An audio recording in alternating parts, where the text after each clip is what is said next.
taking an upside down pot or just using a pot that's already on your blech and putting the food on top of that. On top of the other pot. It's that simple. Otherwise known as looking like cooking. Heating and looking That like doesn't look like you're cooking. There's no one in their right mind cooks that way. Right, but that's the same thing. Heating and looking, you never referred to it before as heating. I've always heard that. Well, that's the issue. The issue of the Rabbanan is heating foods that don't have a cooking prohibition in a forbidden way, because the sage just said it looks like you're cooking.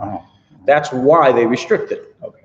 So when you use the upside down pot or a pot that's already there, it doesn't look like you're cooking, and therefore it's permitted. Okay, so that's where clear. you're stuck. Okay, so now let's blend that with all of a sudden you're coming on Shabbos and you want to actually return something, and you have to have all these other. Because you're returning onto actual flame, onto the actual blech. You're not doing the upside down pot. It looks like you're cooking. The negate. Wait, stop there. That's the thing I'm confused about. 1 second. So, hold on. You can't return. When you're doing into upside down pot or pot that's already on, it doesn't look like you're cooking, so you don't need it. You don't need all the 6 conditions. You just need to negate the cooking prohibition. So does that mean with the returning issue also, if you have the upside down pot, you don't have to worry about the other ones? Of course not. You have to worry about anything. Whenever you have an upside down pot, you've negated all the other conditions that the sages required. I don't know if that's a chiddush to everybody in the room, but it is for me after doing it a certain way. So let's do this again. Returning, you don't have to worry about. If I took my cholent off the fire, yeah, and I would like to put it back on top of an upside down pot, I can do whatever I want. I can put it on the counter. I can put it in a different pot. I can do whatever I want. The only restriction I have is that it can't cool off. So you have 2 things to satisfy. You've got to be upside down pot, and it can't cool. Well, that's because the cooking prohibition, cholent usually has liquid in it. Yeah. Unless your cholent is burnt and you're not eating it anyways. But you could, if you could put the cholent back on the burner. Oh, that's if you have 6 hold on, conditions. right? Correct. It's only if you have 6 conditions, Right. which includes a covered flame. So you need to have a blech. Not the pot, the blech. Yeah, right. The blood. The blech. Exactly. Right, You can never ever put a food on Shabbos onto a open fire. Okay, so if I want to, next Shabbos. So that would be the cholent is not on the open fire. It's usually on a Crock pot. crock pot. So Okay, the crock pot has to be covered. Doesn't matter. You It have has to to have be tin foil. covered, Tin foil. and then I have to hold on to it. Correct. And then put it Exactly. back. Exactly. And I can dip from it. Now, if you lost that, what you can do is you can put a tray on top of the crock pot and then put the cholent on top of that, formally creating a blech. So if I want to help my family avoid the dance of hot chicken soup and keeping a hold on it and all the Upside down acrobatics pot, that can be done, just put an oven pan, like you said, is allowed, inch thick or whatever, centimeter, an oven pan. It's the best thing, you get rid of all the crumbs. And just, wow, isn't that good? Did you know that? No? Okay, good. That's a worthwhile question. Simple, no? It's pretty simple. I used to ask a stupid question at press conferences, Okay. and all the journalists would write it down to everybody's story the next day. So I'm used to And they were so glad that you. it. Yeah. Okay, before we jump straight into the material, I want to begin with the shiur that happened last night. Somebody wanted there to be he was leaving and he wanted there to be hot water already as soon as possible after he comes up from shul, Meir, Havdalah, etc., which is like a half hour usually, even sometimes more. And so he can take a shower right after Shabbos in hot water. Now, the question is as follows. Can he tell his wife before he leaves to shul to turn on the hot water after Shabbos is over? You mean he's leaving from Mincha Mari? Oh, so when is he leaving? So that's what I asked him. When are you leaving? When do you plan on leaving to shul? So let's make believe he's leaving before Mincha. Can he He's ask staying his for wife Mincha to do Mari. what? What's the question he wants to ask? Can he ask his wife on Shabbos, please turn on the hot water, the boiler, for the hot water urn, after Shabbos is over. So by the time I come back from shul and do Havdalah, I can take a hot shower. I mean, what's the issue? The planning for after Shabbos? Is that the law? Maybe. You guys told me. What do you Asking a Jew on Shabbos to do something. His wife is Jewish. If his after wife wasn't Shabbos. Jewish, I would It's tell him you have a after lot more Shabbos. problems than just this. It's after Shabbos, so what could it be other than? How about instead giving her a hint? I really want to take a shower as soon as I can after Shabbos. Wait, what's the issue, first of all? It's after But not telling her what to do. Very good. In Siman Shin Zayin, we learn that there's an Isser called Daber Davar. It's actually, we read it every single day, Kiddush, the Kiddush of Day, Kiddush Rambam. We read it from Yeshaya, then Isaiah says, what's V'daber Davar? Basically, you're not the same way, you're not allowed to speak the speak on Shabbos, you're not allowed to walk the walk on Shabbos. You have to change from the way you do during the week. You have to speak differently, you have to walk differently. Now with walking, it's very simple. If you usually run, walk. Don't skip, don't skip steps, don't walk in don't jog us on Shabbos because of lechta, right? You have to change the way you walk. Now, what is davar davar? So a person who walks very fast, he has to speak slow on Shabbos. What does that mean? No. It's very specific. The Isser of davar davar, which is a rabbinical prohibition, but learned from the Nevi'im, from Yeshaya, is that you're not allowed to, on Shabbos, speak about, and whether it's to yourself or to someone else, you can't verbalize future actions that are prohibited to be done on Shabbos. So for me to tell my wife, would you mind preparing already malava malka, so when I come home I can just do avdal and already eat it? You're allowed to say that on Shabbos because there is no isser to take out some bread from your fridge or whatever it is, prepare a glass of water, some dips from your fridge, and put it on your table. Now, she can't do that on Shabbos because there's an issue to prepare on Shabbos for after Shabbos. But as soon as Shabbos is over, she can go ahead and do all these things and be told to do this on Shabbos itself. Since there's no intrinsic, I'll say again, since there's no intrinsic prohibition, is it also on Shabbos for me to take dips from my fridge and put it on my table to eat? No, we do this all the time. Sure. Of course not. So therefore, you're allowed to tell someone to do this after Shabbos for you, because it doesn't involve any melacha. They can't do it on Shabbos because of a separate issue that you can't trouble yourself on Shabbos for after Shabbos. So they have to wait till Shabbos is over to do it. Agreed. But once Shabbos is over, they can start doing it, and therefore they can be told to do it already on Shabbos, since it intrinsically does not involve an issue. However, turning on a boiler is forbidden to be done on Shabbos. So it's forbidden to tell your wife or anybody else in the family, do you mind turning on the boiler as soon as Shabbos is over so I can have hot water after Shabbos? That's forbidden to be done. That's under the Isser of a davar davar. So they're not allowed to do. So this case was a bit trickier. And I knew I had to inquire, because usually somebody asks a shayla, he thinks he's asking me a question, but God is sending me some message here that I have to look into. So I inquired, when are you leaving? He said, well, I'm actually leaving right before Ma'ariv. So I said, then why don't you turn it on yourself? So I don't want to say Baruch HaMavdeh, I want to continue Shabbos till afterwards. I don't feel comfortable.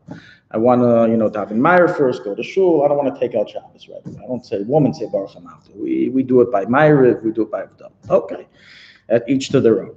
So the question is it allowed? So the answer is as follows. For him to do it himself? No. For him to ask his After wife. Shabbos is over, okay, 3 stars are out, 3 small stars are out, Shabbos is over. He didn't yet say Baruch HaMavdeh Mekadosh L'chol, which means ideally you're not allowed to do malacha until you daven Ma'ariv, say Avdos, say Baruch HaMekadosh L'chol. He doesn't want to say it. And he wants to know if he can tell his wife, now, after Shabbos, to turn on the boiler. He's leaving before Ma'ariv, but by the time he comes back from shul, it's a half hour later. But he's leaving. It's still Shabbos when he's leaving. Ideally, it's still Shabbos. You said correct. that 3 stars have come out. Yeah, but he didn't say so. He didn't say. So in order for Shabbos to be fully over, for you to actually be allowed to do malacha, it's the time for Ma'ariv, but he's leaving after the It's not enough for there to be 3 stars. 3 stars is the legal time that you can officially take out we Shabbos. extend Shabbos, yeah. But if you don't say Baruch HaMavdeh, then you haven't yet taken out for Shabbos, sure. and you're not allowed to do malacha. So the question is he allowed to do this? When he forget about the 3 stars, was it after Shabbos, officially after Shabbos when he left? The question is being asked when 3 stars are out. It says on the calendar, it says Kechavim ready. Can he then at that moment tell his wife, turn on the boiler? So Shabbos is over. Yeah. Yes, but he didn't say Baruch HaMavdeh. Okay, fine, but it's Shabbos. So the answer is as follows. So here's the chiddush. Even though in general we prohibit doing any Shabbos prohibition until you say Baruch HaMavdeh Mekadosh L'chol, the Alter Rebbe novelizes in a parentheses in the Shulchan Aruch that the Isurim of speech are mutar. It's a chiddush. So those prohibitions that are relevant to speech become permitted as soon as 3 stars are out. You don't say Baruch HaMavdeh Mekadosh L'chol in order to permit speech restrictions. So in other words, like this: if to go ahead and turn on the boiler himself is forbidden to do until he says Baruch HaMavdeh Mekadosh L'chol. For his wife to do it is likewise forbidden until she says Baruch HaMavdeh Mekadosh L'chol. But for him to talk However, about it, for him to talk about it and tell his wife, please say Baruch HaMavdeh Mekadosh L'chol and turn on the boiler is mutter, even though in general you cannot say that on Shabbos. So it's very interesting. We have Shabbos prohibitions work in gradations. Also in Erev Shabbos, we have some similar laws. You've already accepted Shabbos, you can still tell someone to do malacha for you. Right. If they haven't accepted Shabbos, then once it's Shkia, all Jewry has to take Shabbos, but during Bein HaShemashos, you're allowed to be lenient by rabbinical prohibitions if it's for the need of a mitzvah, such as I forgot to take Trumas and Meisers, I forgot to offer Rosh Challah to my bread. The husband is supposed to ask 3 things, the Gemara says, before he leaves to shul. Candles. Wife, did you light candles? That he has to ask before Shkia, otherwise it's just too late. Yeah. All right, he has to, but one thing, let's say his wife didn't yet light candles, so you can call the guy, the shiksa. Shiksa, please light Shabbos candles for us. 1 candle and she'll say the bracha, not the shiksa, the wife. The wife will say the bracha. And you have Til Tzedek Yechavim. So too, if you got to do a fresh challah, you're not going to be able to eat challah. And Chutz La'aretz, you can always eat and leave over for after Shabbos. It's mutter. But in Eretz Yisrael, if you didn't do a fresh challah, and once this happened, and I got the shayla ready too late, I told him it's too late. You should have asked me earlier. But I got the shayla the night of the Seder after Ma'ariv. The guy asked me, I forgot to do a fresh challah on my matzahs. Oh, no. Said I got special matzahs, 150 shekel a matzah a piece, baked Erev Pesach after Chatzos. And I told him not to do a fresh challah for me. I want to do it myself. And there's so much balgan Erev Pesach. I totally forgot to do it. We have to do our own halachas challah? No, he asked. Oh, he asked. He asked from. When He you're, asked paying him not to 150, do it. when you're paying 150 a piece, you get to ask whatever you want. Okay, so so this guy wanted to do all the mitzvahs, and he lost out. Bottom line is you can't in Eretz. If in Chutz La'aretz it's mutter, when it's not good, you can't. But until Tzedek Yechavim, it's mutter. Also, somebody comes to shul on Erev Yantif, they're ready to have a mincha. Oh my gosh, I didn't do Erev Tafshilin. And sometimes it's funny, but it happens to those people who sent all the reminders to everyone else to do Erev Tafshilin. They forgot to do Erev Tafshilin. This one's happened. I was in a shul. The Rav of the shul was giving a drasha between Mincha and Ma'ariv. He's speaking about Erev Tafshilin. All of a sudden he goes like this. Oh my God. Like, what happens? I forgot to do it. So I told him right now, it's before it says coming, you can still do it. But I have to run. I said, no, dude, there's a special virtual way to do it. There's a virtual way I'll teach you. In any event, Til Tzedek Yechavim, you're allowed to do rabbinical prohibition, so to say, for the sake of a mitzvah. Starting Tzedek Yechavim, that's it. Everything is on lockdown. Everything becomes aser. Once it's Tzedek Yechavim of Shabbos, things begin opening up again. According to the Alter Rebbe, what opens up? You're allowed to say daber davar. Speech restrictions are no longer restricted until you say Baruch Ma'am Kodesh L'chol, and then all the restrictions are removed. What's the third thing that you're supposed to ask your wife? Candles, my fresh challah. Did you give tzedakah? Tzedakah? Would you like to? Truma and Meiser from fruits. Well, that's a fresh challah. It's the same idea. Oh. It's sartan. It's isa. Lighting candles. Oh, the Erev. Erev Chatzeros. Erev Tafshilin. Erev Chatzeros. Wife's supposed to check on the Okay, it's in my book on Erev Shabbos. I wrote it over there. Get back. One of them is not relevant. The one that's relevant is regarding Fashas Chal and lighting candles. Only two that are relevant today. We have to ask. But again, you have to ask this really on time, but you still have till Tzedek Yechavim. Okay, let's go straight into material. When you're talking about bearing on Shabbos for after Shabbos, say I thought that you can't.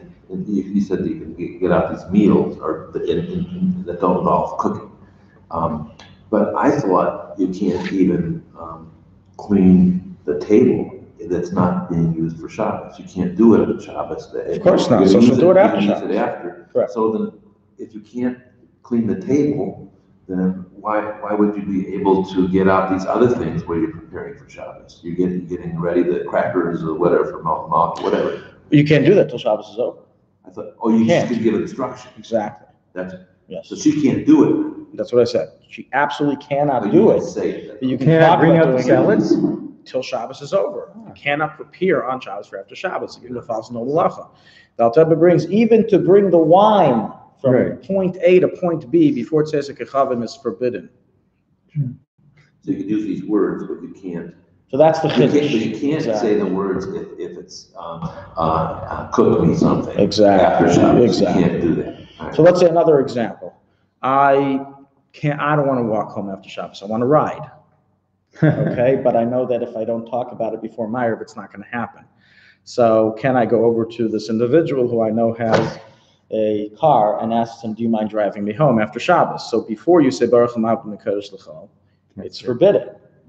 Now, once you say, before Tzedek Yechavim, it's forbidden. Once you say Baruch Hamav Kodesh L'chol, then it becomes, once it's Tzedek Yechavim, then it becomes permitted to be said. That's what we said before. Speech.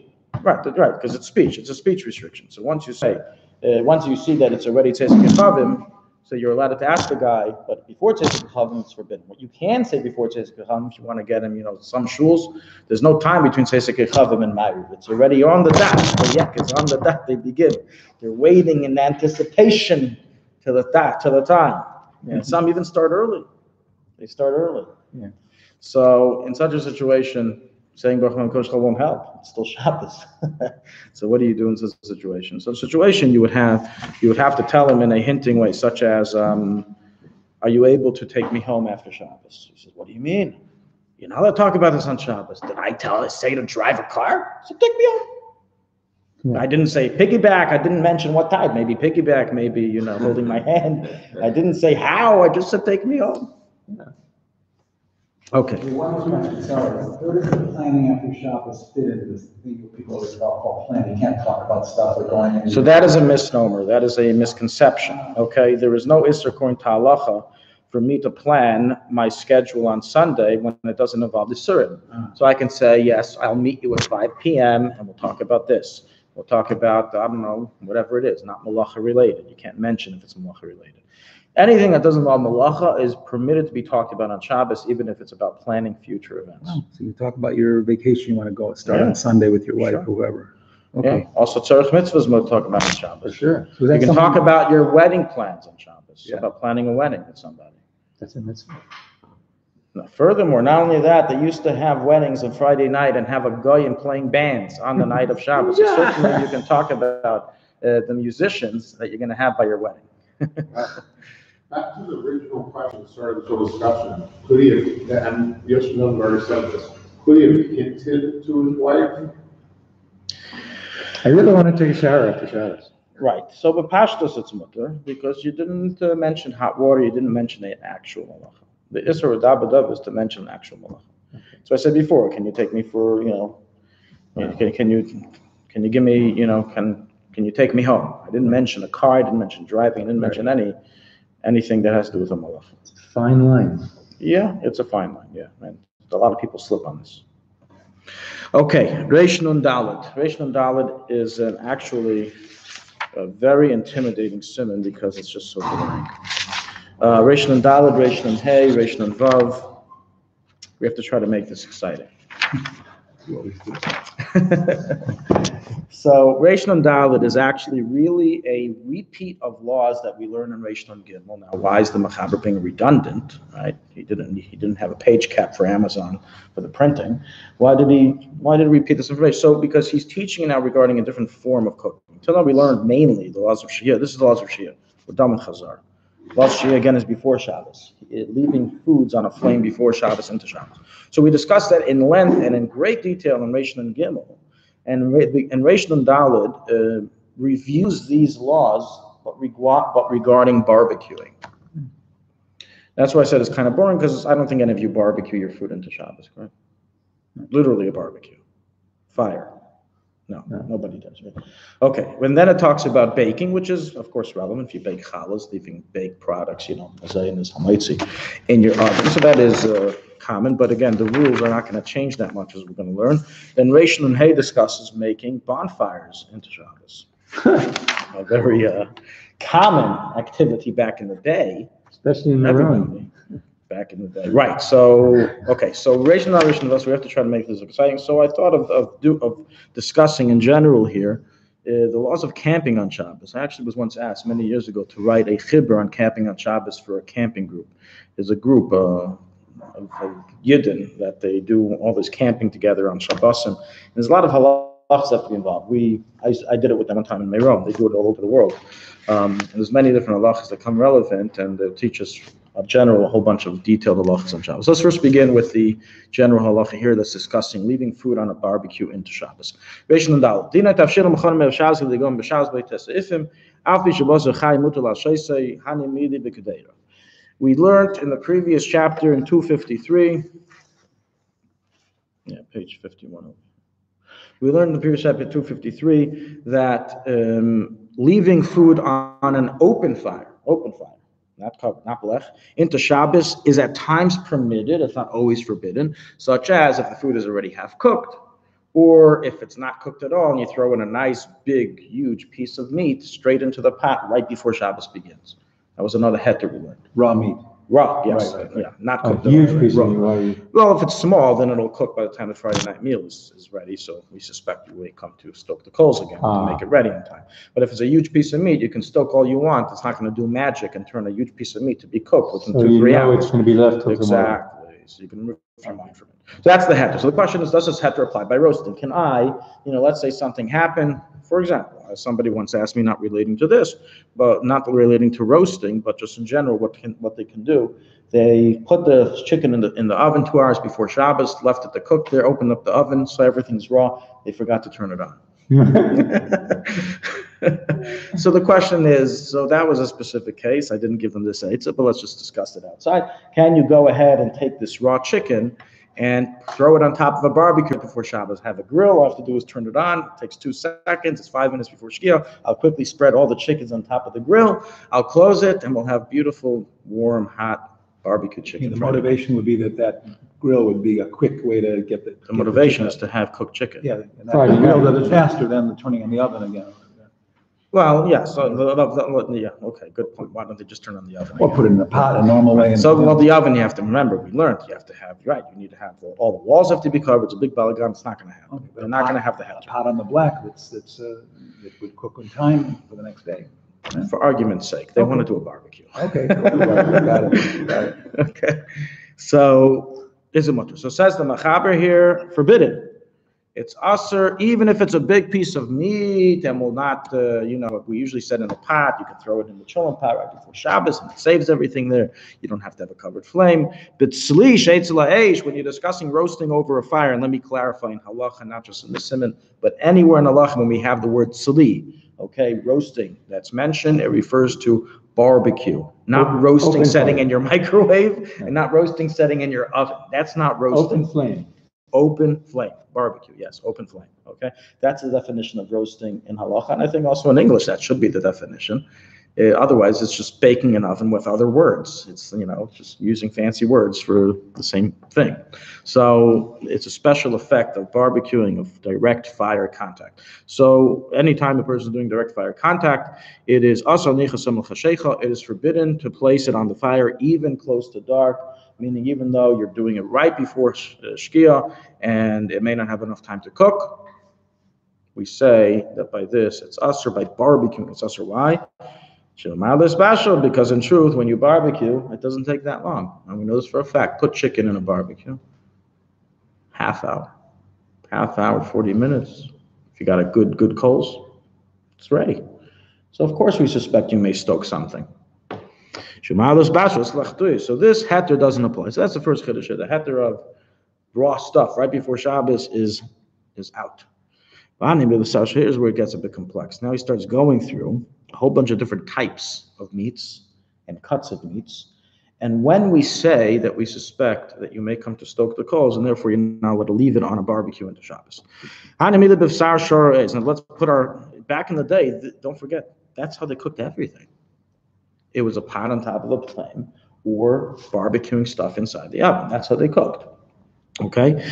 Meaning an oven with coals inside, with a fire inside, not like our ovens today. This halacha that we said that it will quicken, it'll cook very quick, and therefore you're not allowed to do it, is referring to ox meat or meat of a goat. Okay? Which are what? What's the common name between ox meat and meat of a goat? Anyone ever eat ox meat or meat of a goat? They get tasty very quickly. If you have teeth, it's a sign you haven't eaten it. They're rough. It's very rough. Very rough meat. Very rough meat. Mm-hmm. That's why they don't usually shecht it. They don't sell it. They don't sell ox meat. It's just, the guy would think, the guy sold me, he sold me something produced in China, some plastic produced in China. It's a very tough meat. You have to cook it very well. I don't know. I haven't heard of them shechting ox meat. Maybe say it's done per special order.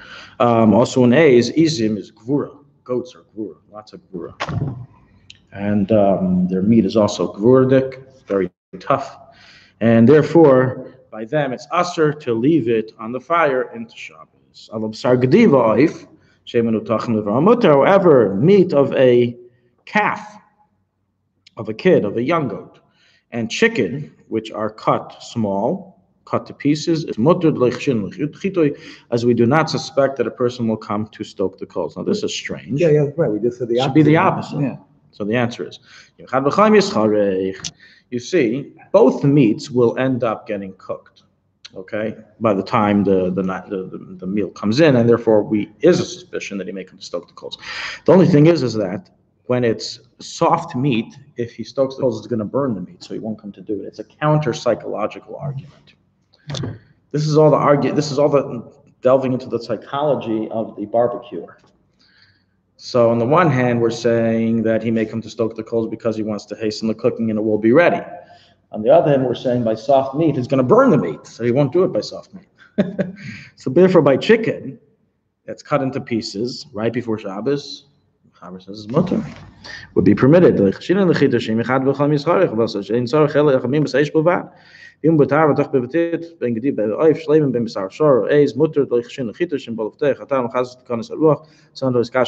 Says furthermore, if your oven is closed, and back in the day what they used to do is they used to seal the oven shut with clay, and they would break it and open it on Shabbos.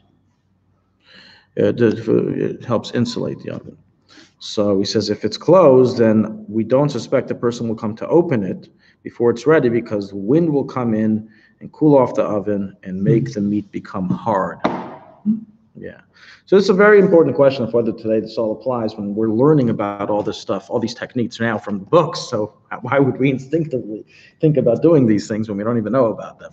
So it's a big question to what extent all this applies. But as I said, once again, this is really not so relevant, especially today. We say that a person is, regarding the chicken, we said here before that that chicken is something soft, so a person will not come to stoke the coals because it may burn it.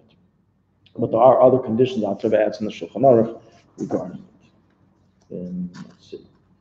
That same chicken in a crock pot or in a normal pot would be a different din, yeah? That same chicken, that it's the barbecued part that makes it a problem. Right. It could cook. Yeah.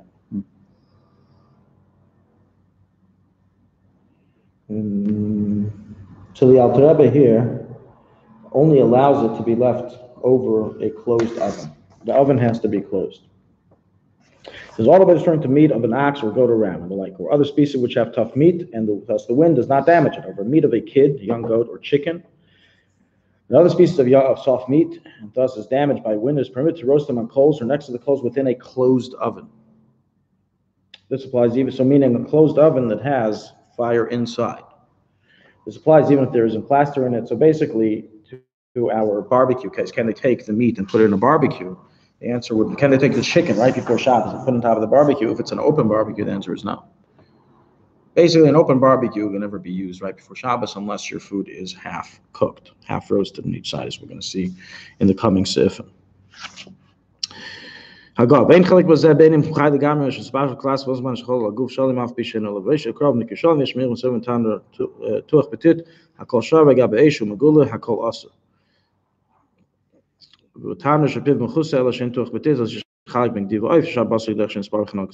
Okay, so bottom line, to summarize this point and this halacha.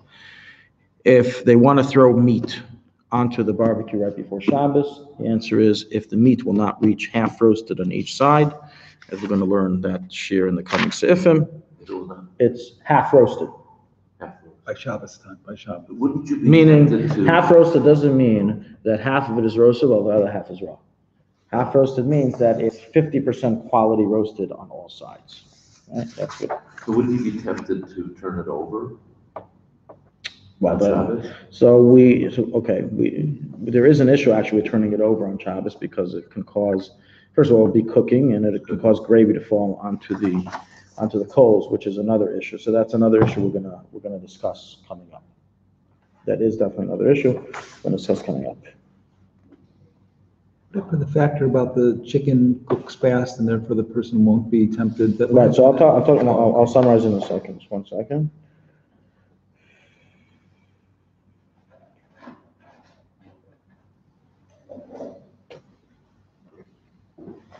Okay, so again, the way we finally rule is by an open oven, it's by an open barbecue, it's usher. Everything's usher, okay? Unless it's quality-wise, 50% cooked, throughout the entire piece. Whether it's meat, chicken, doesn't matter. Okay? And the same would apply if you want to barbecue, I don't know, eggplant or eggs or whatever it is. It has to be 50%, right? Quality. Cooked in a, right, that you'll eat it on the run type of thing. And otherwise it's usher. Now, by a closed barbecue, let's say you have a grill that has a top piece that closes. So in that case, by soft meat like chicken, we're matir. If you put it on right before Shabbos. And that's because? That's because of we said before, if you open it up, the wind's going to come in and it'll ruin it. It'll ruin which again, I asked on that today, people really don't know about this or care about this or don't see it at all. So the question is, how much does this apply today? But nonetheless, the Chachamim are matir it. And it's only if it's cut to pieces. It's not a whole chicken. It has to be pieces of meat. If it's whole, it doesn't apply. Okay. Sif base. Ein solen batzal ubeitza yibas al gavi cholim al gdei yisam v'yidei mishnei tzedek. It is forbidden for a person to roast onions, eggs, and meat on coals, unless it's roasted before Shabbos, mishnei tzedek from both sides. Kameichel ben Yerusai shuchetzi bishul. This is where I said the next sif. This is where it comes up. Then in all these cases, first of all, the isser of leaving foods on an open fire on a barbecue applies to all foods, not just meat. And number two, that the heter applies once the foods are half cooked.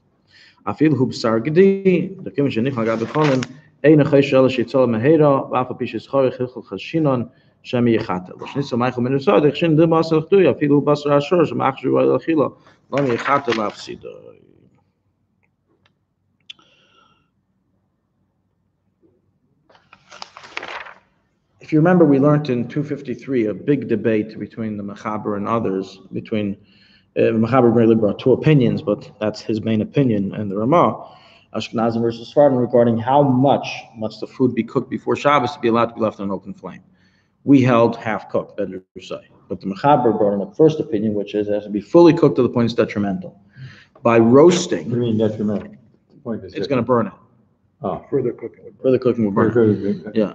So by roasting, when you put it on a coal, he holds that even he agrees half cooked is okay, half roasted is okay, because what are we going to suspect? You're going to stoke the coals, it's going to burn the food. It's already half cooked.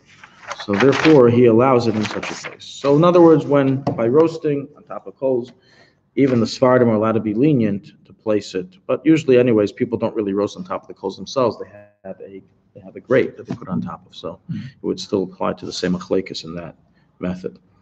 Oh, a grate makes a difference? Well, it's not on top of the coals directly. Here's talking about directly on top. Like you took a slab of meat and you put it on top of the coals. Right, but most barbecues actually. Who does that? Not every barbecue has a grate.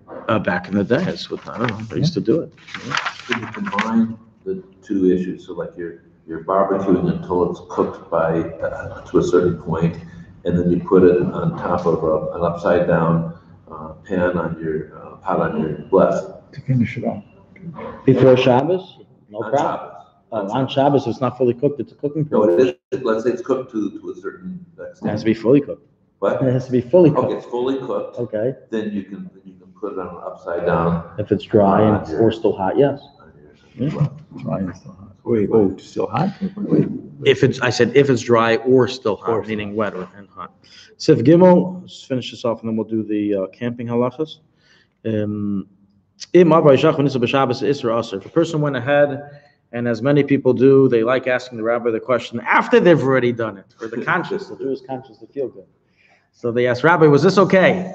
The oven wasn't working. I took the raw chicken right before Shabbos, and I put it on my barbecue. I have this great barbecue grill. It was, everything worked out in the end. Within a half hour, 40 minutes, everything was fully cooked. I didn't touch it. I stayed far. The answer is, as we said before, an open barbecue, avar ishacha, a person transgressed, it is forbidden, and he's not allowed to eat it on Shabbos. So even if he did it before Shabbos, we're talking about even before Shabbos. Yeah. Right, of course. Because he transgressed the rabbinical restriction of this form of cooking into Shabbos. Mhm. Yes. But the truth is, in this specific case, is a machlekes, so because the Mechaber there's a machlekes if the heter of the chicken is with a closed oven or open oven. So in this case, we can say b'diavad maybe mutter. In the case that he transfers according to everybody, it would certainly be us. So let's say it was a whole chicken then of course everybody holds to no good by a whole chicken, and it would be usher. Sif Because Dalit. you're motivated more with the whole chicken to stir the coals? Yeah, it won't ruin it. Won't ruin it. Oh, what? Won't ruin it by a whole chicken. But not a whole raw chicken. No, this is a half, wait.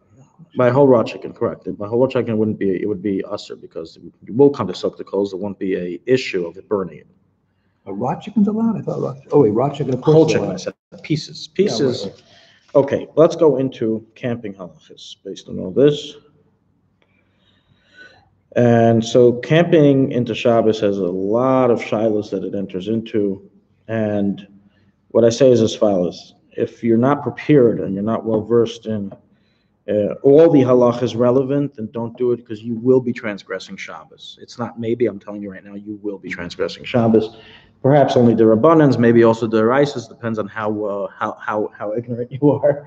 But it's even someone's a Talmud Chacham who went through all the Shulchan Aruch, you don't sometimes think through all the shilas that can happen. I had to learn this in my bare skin. I went camping for Shabbos. I said I went with this group. We went camping for Shabbos, and you don't think beforehand of all the issues that can possibly come up. Because you don't normally do those. Exactly, you don't normally do it, so you don't think of it. So let's go through some of the issues. Our first most major issue when we're going camping for Shabbos is, and we'll recap regarding the food issue afterwards, is regarding an Eruv. Okay, if you don't set up an Eruv, so before I go into how to set up an Eruv, let's discuss what happens if you don't set up an Eruv. If you don't have an Eruv, which was our case, we tried to set up an Eruv, but it was invalidated. I don't remember what happened. Maybe the wind came and knocked it down, or we didn't have enough sticks and poles. We couldn't do it within every S for 10 amas. There was some issue, and there was no Eruv, bottom line, in our camping area. So there were other camping areas that did have an Eruv. Our camping area did not have an Eruv. So in such a case, it becomes very difficult. It's usher to take anything inside or outside of your tent. So anything that's outside your tent before Shabbos has to stay there until Shabbos is over. Anything that's inside your tent before Shabbos has to stay there until Shabbos is over. You cannot even, let's say everyone's eating outside, you're eating, sitting all on rocks and eating the Shabbos Suda, you can't bring something from the tent. For example, somebody left the cups for all the drinks inside one of the tents. He wasn't allowed to bring the cups outside of his tent for drinking. Anyone who wanted to drink had to go into the tent to drink, but we had a problem because the water was outside the tent. Yeah. So that's even if you have if the tent is within your area. No, I said before. Oh, This is what happens if you don't have an If you Eruv, don't have it. or if your Eruv fell. Okay. It's not like here in the city, if the Eruv falls, how are you going to know? Ignorant is bliss, right? You have no idea, and that's why many people don't carry even with an Eruv, because there's no way of knowing if the Eruv is really around. Who's going to tell you? Especially in a huge city like Yerushalayim. Who's going to tell you? The Rabbanut HaRashit, if you tell them on Sunday that the Eruv broke, 6 months later they'll fix it. There's a big problem. They have a lot of calls. It's a huge problem. They don't have enough manpower. So this is why a lot of people don't follow there, because there's no way of knowing what really is going on. But here, it's right in front of you. You see it. So if the wind comes, knocks down the poles, that's it. You see for yourself, the Eruv's gone. So now you're stuck. Okay, other examples.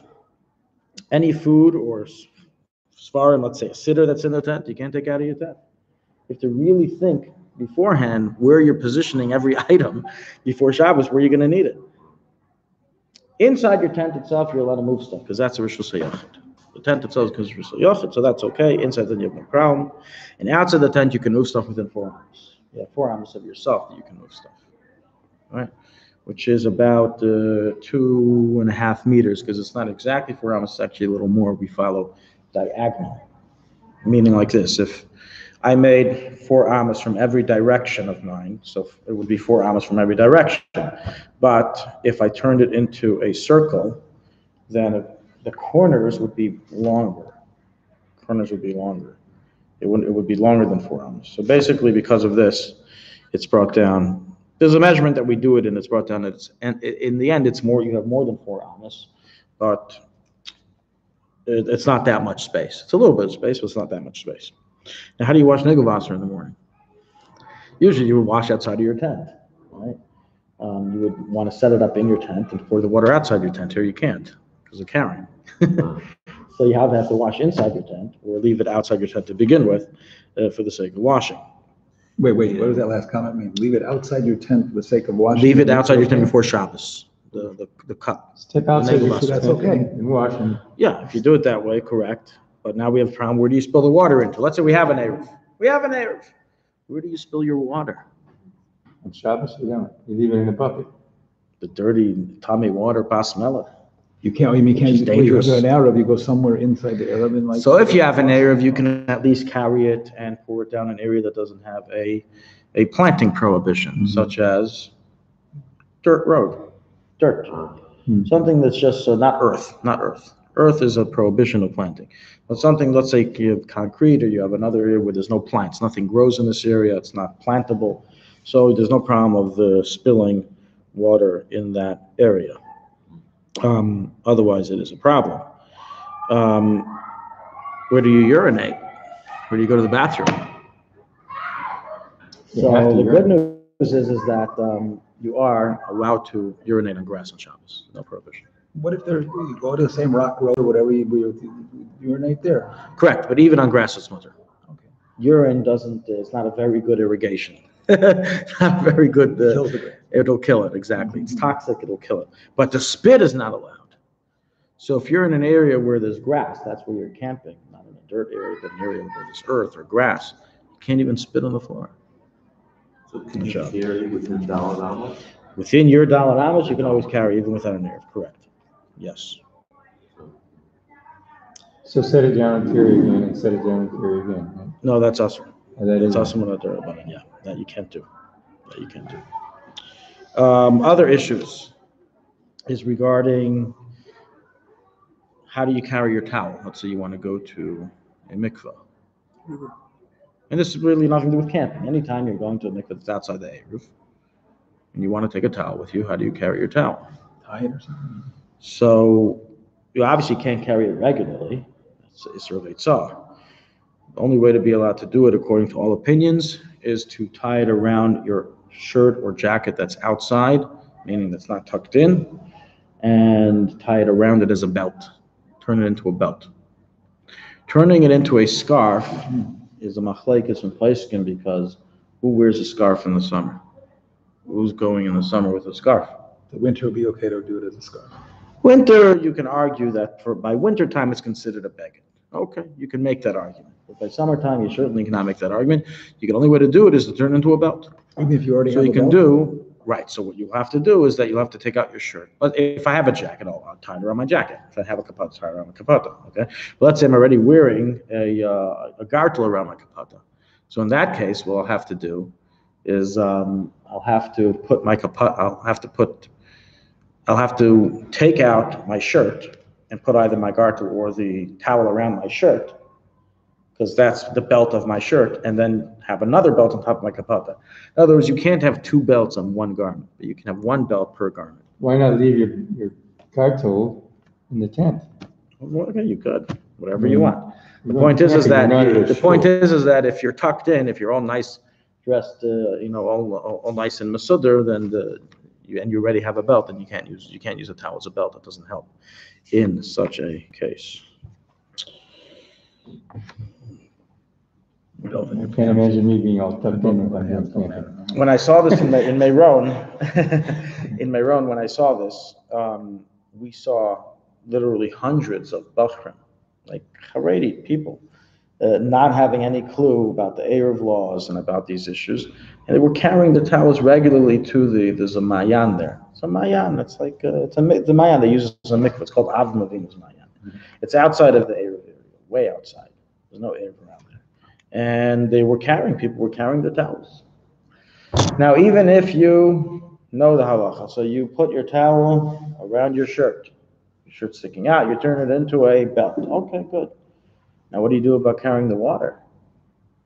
When you dip inside of a mikveh, you get water on your body. When you walk outside, you're now carrying that water. And you can say you have 4 amos. The answer is that you don't have 4 amos. The Chamim decreed that by a river, you're not even to carry the water a little bit, even less than 4 amos. So you dry yourself off really well. Number 2, we have a bigger problem by mikvahs. and I don't know, I still don't know till today how to solve this issue. A mikvah is a rishus hayachid by definition because it's usually it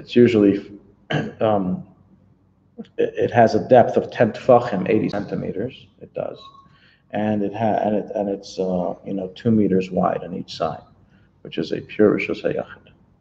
So when you're getting out of the mikvah, just to get out, you're going from inside to outside and now stepping on the ground, even if it's within 2 amos, you just carry it from rishus hayachid to a context. Carry the water. Yeah, you carry the water. So now how do you dry yourself in the mikvah? You take your towel in the mikvah and you dry yourself.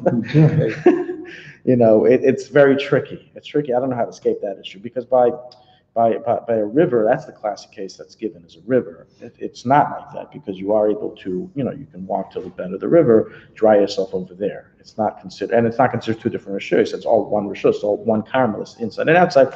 So the issue just is walking 4 amos, really. And Chum said, even the you not even walk a little bit. Okay, so you dry yourself as you get up. But here in the mikveh itself, it's 2 different rishus. There's no space. Anyways, bottom line, these are all the issues that come up when you're doing this adventurous activities on Shabbos, and it's very hard to avoid being mechal Shabbos. So you have to really think through all of these situations. Now, the best thing is regarding most of the issues we mentioned regarding carrying is simply to make sure you have a kosher eruv before Shabbos. And a kosher eruv is not that difficult to create. You just have to get some poles. You can take some sticks before Shabbos, cut, depending on your ground, how large it is, your campground. Cut, 20 sticks from a tree, stick them into the ground. Use a knife to make a little niche inside each one of the branches. Pass a string around all of them, surrounding your entire camping ground. So it's considered a tzuras petach, which is with the string sitting not on the side of the wood, but on top of the wood. And in that method, you've officially created an eruv, we're machmer to make sure that the wood is every 10 amos. It's every 5 meters. You have another wood. What heights? Height is 10 tfachim, 80 centimeters. Yeah, 80 centimeter height. So you have to measure the sticks, and you do it. The only problem is it may be flimsy and it may fall on Shabbos. Someone bangs into it. Someone's playing roughhousing and they smashed into the whole eruv is gone. What was the distance again? The width distance? 5 meters. 5 meters. Within every 5 meters, yes. Some are lenient. We're machmer within every 10 When they hours. say the Alter Rebbe, It's not just the Alter Rebbe. Other places in Shiur also is machmer. 5 meters. That's Chaber is machmer. Chaber, the Mishnah, the Alter Rebbe, Magen Avraham. There's many places that are machmer. Yeah. When people speak of an eruv according to the Alter Rebbe, I have not discovered till this very day what that means. No. And I've asked many people. We don't know. The Rabbanim don't know what people mean by that. I mean, above and beyond what you're saying, it's 5 meters. It's not just Alter Rebbe, it's a shita in Paiskim, many Paiskim. They call it a Sephardi eruv. The Sephardim, that's what they call it. They call it an eruv according to Moran. They say you can't carry in Yerushalayim because you don't have an eruv according to Moran, because it's not every 10 meters. Just the opposite. They're more machmir than us. By us, it's just a chumrah. Alter Rebbe brings both opinions. He's machmir like the second opinion, but still, he brings the first opinion. Chaber, he only holds to the first opinion, of the opinion that's machmir. So I don't know. I don't know what they mean by an eruv according to the Alter Rebbe. I asked Rav Levin from Crown Heights, as a number of people know, but we don't know. We don't know what they mean by this. It's an either, meaning it could be people just call it, the chumrah that Alter Rebbe rules like, even though other places can rule like that, they call it by the Alter Rebbe for some reason in Lubavitch. But in any event, this would be a kosher according to Alter Rebbe as well, because there's no Rosh Hashanah here, clearly a campground in the middle of nowhere. There's not Rosh Hashanah according to any opinion. Not according to the Rambam, not according to Tosfos, according to nobody. And when you make a tzuras petach every 10 amos, you're good. You have a good eruv. You can carry inside. Now, regarding the food, so we're assuming this is going really old style. They're not bringing any electricity. No electricity. So how do you keep your food hot into Shabbos? So you have to do a bonfire. So you said before, you have to make sure your food is half cooked before Shabbos. You have to make sure your meat is half roasted before Shabbos. Now, how do you leave? So this we learned about in Reish and Gimel, and there were 2 cases. One case is where they wanted to leave the pots inside the coals, and we learned last siman that it's mutter to leave the pot inside the coals, but if the coals are surrounding the pot, it's usher to take the pot out on Shabbos because it's going to cause the coals to fall. So you have to have a guy. The only way it's mutter is to ask a guy. So you're not allowed to insulate the pot and the coals if you don't have a guy available. Only on top. On top is mutter, but to insulate inside the coals, even if it's not fully insulated, you have no way of removing it. You have no way of taking it out in Shabbos. So that's another The problem. coals falling is just because they'll like glow more? Exactly. They're not gonna cook anything. Doesn't matter. Oh, It's it's like a igniting? havara, yeah. A lighting a fire prohibition. Now, another question that one of these guys asked me is, what about on the beach? What they do on the beach is that they dig a hole in the sand and they put the pot inside the sand. It's a great insulator. They said it stays there for hours. It's also to do on Shabbos. It's also to do before Shabbos. It's also We're gonna before learn- Hatmana? We'll learn Relation Design. Yeah, it's Atmana Shmeisav Hevel. Sand is Atmana Shmeisav Hevel. It's a problem. Sand is what? Hatmana Shmeisav Hevel. It's a type of forbidden insulation. We didn't get up to that chapter yet, but that's just already to know now. That would be an issue. And how were they plant, what was it? They dig a hole and they put coals where? In the hole and then put the pot on top of the hole? Yeah. Sand, coals, pot. Well, okay, so the real way they do it during the week is as follows. They dig a hole in the ground. They cover it with coals. The whole bottom is covered with coals. They then take these huge leaves. They usually try to get banana leaves, huge banana leaves.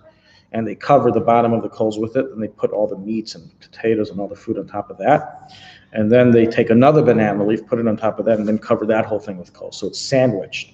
So that obviously is hatmana. That is a problem to do on Shabbos itself. It's clear hatmana.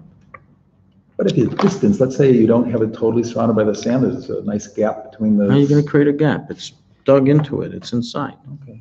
Sand falls. How are you going to make a gap? How are you going to have an airspace over there? Our last camping question, if you can think of more, let me know. I'll add it to the list here.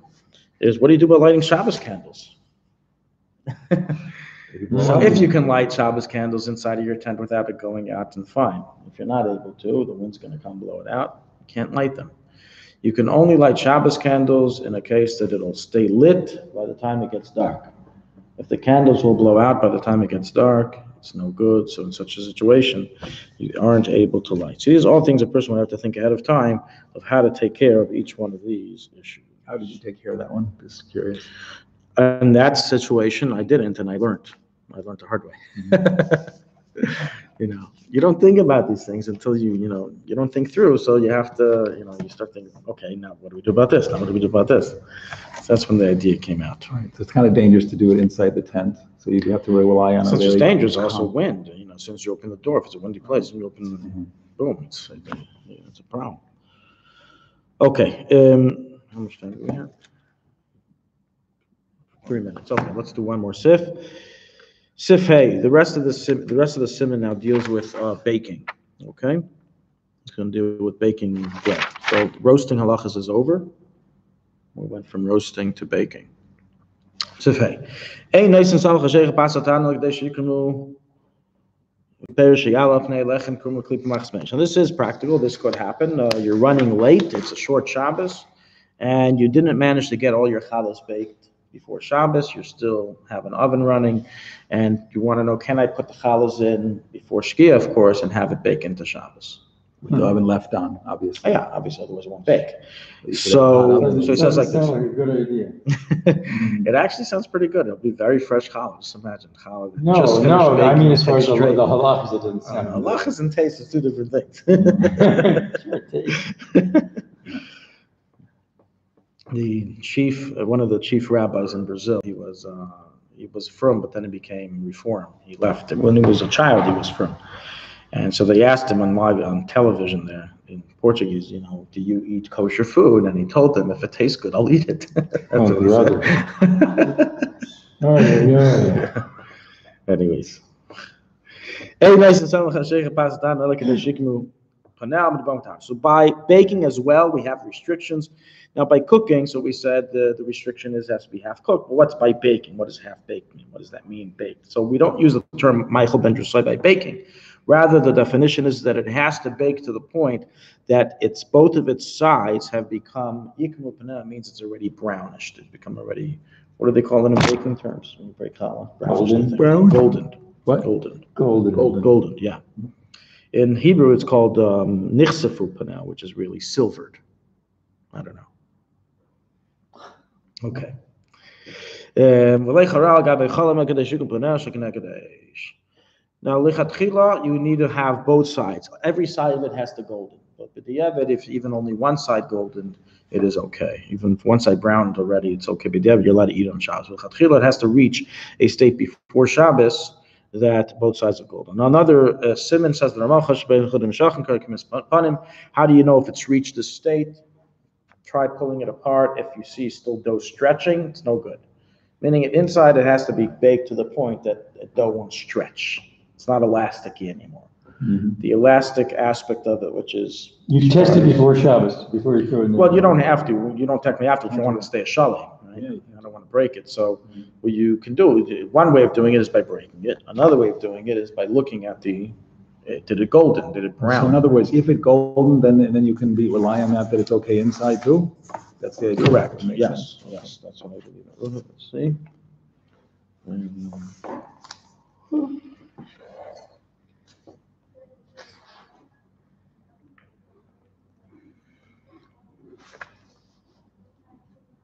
Yeah, it's an either or. It's an either or.